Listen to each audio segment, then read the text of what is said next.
आसमान से धड़ाम से गिरा अमेरिकी लड़ाकू विमान F-35। जानेंगे क्या हुआ है। तो वहीं दूसरी तरफ कनाडा के पीएम जस्टिन ट्रूडो को अब समझ में आ रहा है और ये कह रहे हैं कि भारत की चिंता सही है। जियोपॉलिटिक्स में बहुत कुछ चल रहा है, हमेशा की तरह जानने को मिलेगा बहुत कुछ। आइए जानते हैं इन खबरों को विस्तार से। Super power America F-35 stealth लड़ाकू विमान को दुनिया का सबसे ताकतवर विमान बताता है। कई डिफेंस एक्सपर्ट भी बार बार सलाह देते हैं कि भारत को अमेरिकी फाइटर जेट खरीदना चाहिए, लेकिन F-35 की क्षमता को लेकर अक्सर सवाल उठते रहे हैं। एक बार फिर अमेरिका का ये प्रीमियर फाइटर जेट मुंह के बल जमीन पर गिरा है, जिसका नाटकीय वीडियो सामने आया है। रिपोर्ट के मुताबिक यह हादसा अलास्का के इल्सन एयरबेस में हुआ है, जब F-35 फाइटर जेट आसमान से जमीन पर गिर गया। इल्सन AFB एयरबेस पर दर्जनों F-35 joint strike force fighters तैनात हैं। वीडियो को KC-135R स्ट्रेटो टैंकर के पास रैंप से शूट किया गया है। इसमें F-35 को बेस के रनवे क्षेत्र में चक्कर खाकर गिरते हुए दिखाया गया है। वीडियो में दिख रहा है कि फाइटर जेट गिर रहा है और जमीन पर टक्कर के बाद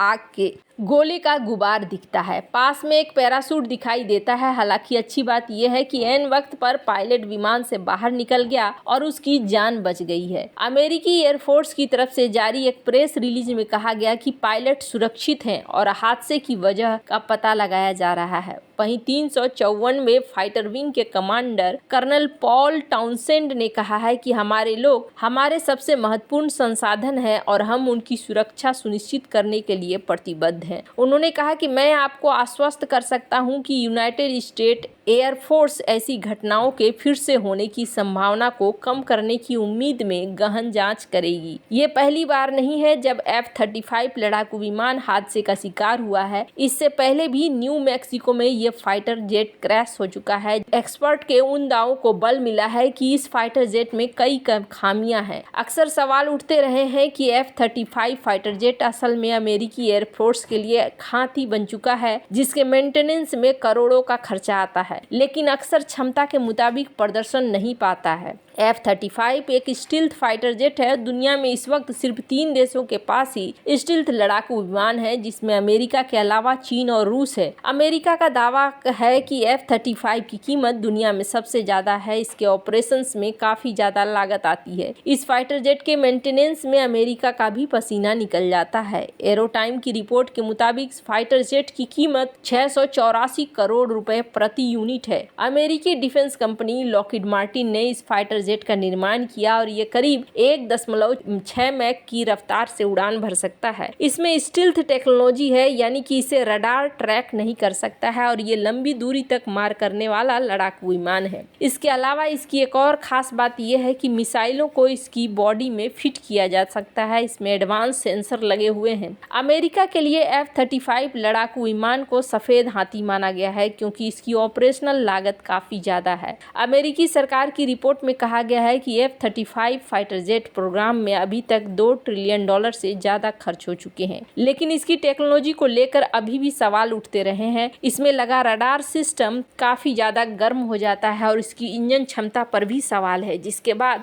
F-35 फाइटर जेट में कुछ नई टेक्नोलॉजी को शामिल करने की बात चल रही है। वहीं कई एक्सपर्ट्स तो यहाँ तक कह चुके हैं कि अमेरिका को नए इंजन बनाने की दिशा में काम करने की जरूरत है। इसके अलावा मेंटेनेंस में लगने वाले खर्च को भी कम करने की सलाह दी गई है। खैर, जहां एक तरफ ये सीन देख रहे हैं आप, वहीं दूसरी तरफ बात करें कनाडा के पीएम जस्टिन ट्रूडो, तो लगता है जैसे कि समय के साथ इन पर असर होना दिख रहा है। हालांकि कहते हैं ना, तब पछताए होत क्या जब चिड़िया चुग गई खेत। ऐसा ही सीन यहाँ पर देखने को मिल रहा है। डोनाल्ड ट्रंप कनाडा और ग्रीनलैंड दोनों के पीछे पड़े हैं। अमेरिका के राष्ट्रपति डोनाल्ड ट्रंप ने ग्रीनलैंड को छीनने की धमकी दी और ट्रंप की धमकी के बाद डेनमार्क की तरफ से भी सख्त प्रतिक्रिया आ रही है, जिससे जंग के आसार बन सकते हैं। ऐसी रिपोर्ट है कि ट्रंप की धमकी के बाद डेनमार्क ने ग्रीनलैंड में विनाशक हथियारों की तैनाती शुरू कर दी। ग्रीनलैंड को बचाने के लिए डेनमार्क ने $2 अरब का बजट तैयार किया है। रिपोर्ट के मुताबिक डेनमार्क ने 3 नई आर्कटिक गश्ती जहाज, 2 लंबी दूरी तक मार करने वाले ड्रोन, नए समुद्री एयरक्राफ्ट खरीदने की योजना बनाई है, जिन्हें ग्रीनलैंड में तैनात किया जाएगा। डेनमार्क की योजना पुराने हथियारों को नए हथियारों से बदलने की है, ताकि दुनिया के सबसे बड़े द्वीप में से एक ग्रीनलैंड की सख्ती से निगरानी की जा सके। माना जा रहा है कि ट्रंप की धमकी ने एक संदेश दिया है कि अमेरिका ग्रीनलैंड को छीनने के लिए हमला तक कर सकता है, और ऐसी स्थिति में निपटने के लिए डेनमार्क ग्रीनलैंड में सैन्य शक्ति का विस्तार करेगा।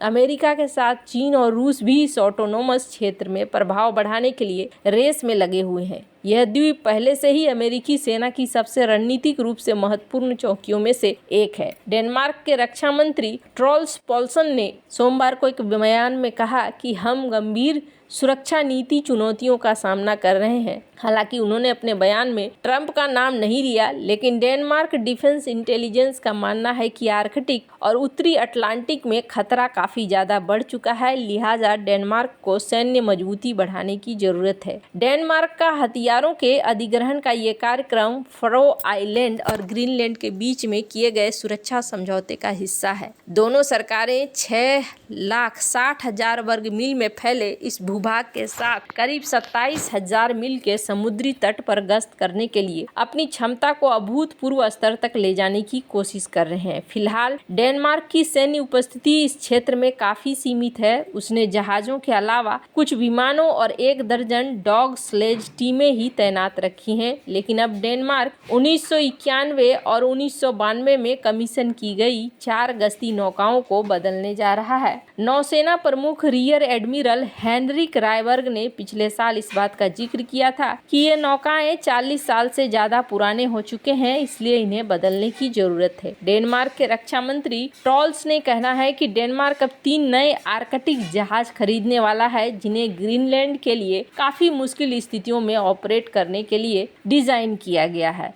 तो ये स्थिति ग्रीनलैंड की देखने को मिल रही है, और अभी ये भी देखने को मिल रहा है कि कनाडा अब कई सारी चीज़ों को कबूल रहा है। कनाडा ने पहली बार अपने देश में खालिस्तानी आतंकवादियों की भारत विरोधी गतिविधियों को स्वीकार किया है। कनाडा के सार्वजनिक जांच आयोग की रिपोर्ट में कहा गया कि कनाडा में खालिस्तान समर्थन आंदोलन पर भारत की चिंताएं वैध है। हालांकि रिपोर्ट में आरोप लगाया गया कि भारत कनाडा के चुनाव में विदेशी हस्तक्षेप में शामिल दूसरा सबसे एक्टिव देश है। चीन को सबसे ज्यादा हस्तक्षेप करने वाला देश बताया गया है। चुनावी प्रक्रियाओं और लोकतांत्रिक संस्थाओं में विदेशी हस्तक्षेप की पड़ताल कर रही सार्वजनिक जांच कमेटी ने मंगलवार को अपनी अंतिम रिपोर्ट जारी की है। चीन और भारत पर चुनाव को प्रभावित करने का आरोप लगाया गया है। इसमें हस्तक्षेप करने वाले देशों में रूस, पाकिस्तान और ईरान का भी नाम लिया गया है। रिपोर्ट में कनाडाई सुरक्षा खुफिया सेवा के हवाले से कहा गया कि कनाडा में खालिस्तानी उग्रवाद से पैदा खतरे के बारे में भारत की चिंताओं के लिए कुछ वैध आधार हैं। कुछ चरमपंथी कनाडा के भीतर से भारत को टारगेट करके खतरे से संबंधित गतिविधियों में लगे हुए हैं। खास तौर पर भारत में आतंकवादी गतिविधियों का समन्वय और वित्त पोषण करके। लेकिन साथ में कहा गया कि खालिस्तान समर्थकों की बड़ी संख्या शांतिपूर्ण है। इसमें यह भी कहा गया कि भारत खालिस्तान की राजनीतिक वकालत करने वाले और कनाडा स्थित खालिस्तानी हिंसक चरमपंथियों के बीच अंतर नहीं करता है। रिपोर्ट में कहा गया कि कनाडा और भारत दशकों से एक साथ काम कर रहे हैं, लेकिन रिश्ते भी चुनौतियां थी। इनमें से कई लंबे समय से चली आ रही हैं। भारत की विदेशी हस्तक्षेप गतिविधियों को भी दर्शाता है। भारत का मानना है कि कनाडा खालिस्तानी अलगाववाद के बारे में भारत की राष्ट्रीय सुरक्षा चिंताओं को पर्याप्त गंभीरता से नहीं ले रहा है। वैसे आपको क्या लगता है, इन सब मामले में आपकी क्या राय है? कमेंट कर जरूर बताएं। जल्द मिलते हैं अगले वीडियो में नई खबर के साथ।